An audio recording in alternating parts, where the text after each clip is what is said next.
Have you ever seen someone do something cool looking with a pen before? If so, you may have thought you wanted to do this. And if that is, I'm about to tell you the truth of learning this art. If you've never even heard of penciling, I'll also talk about why that is. First of all, if you're brand new, get a pen or pen-shaped object, preferably as balanced as possible, and try this trick right now. If you can already do this trick, then just bear with me. However, if you cannot, then really try it. Go on, try it. If you actually cannot do the trick, and you just tried it just now, you probably dropped the pen.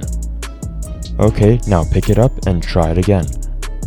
Go on, pick up the pen and try it again. And again.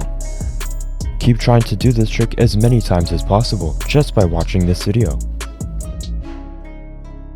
If you're actually trying the trick right now and dropping it constantly, you probably feel annoyed, aggravated, and unsatisfied.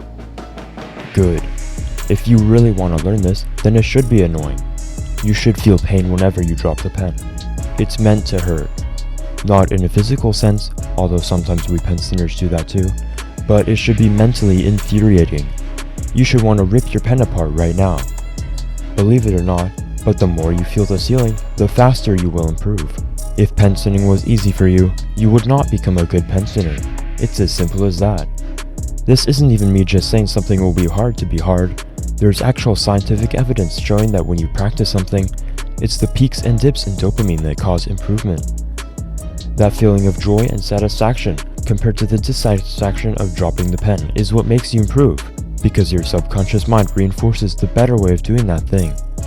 Also, to improve at something the most efficient way, studies have shown that 85% to 15% is the optimal percentage of success to failure. But unlike many skill-based things, penciling one trick could take hours, days, weeks even, to land the trick a single time.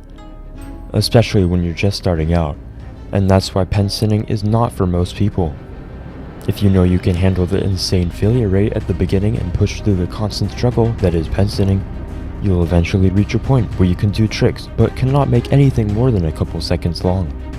This is where the desire to improve is less needed than near the beginning, because you can probably learn new tricks and make links a lot faster than when you started, but it's still not ideal. The only way to break out of this plateau is to practice a wider variety of linkages with increasing repetition.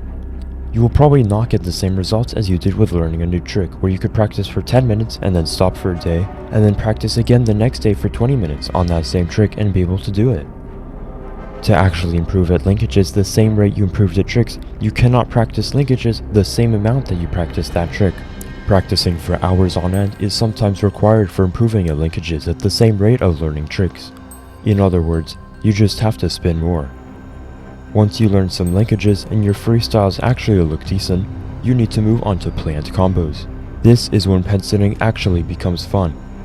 When planning a combo, you have to take in consideration structure, theme, and effect.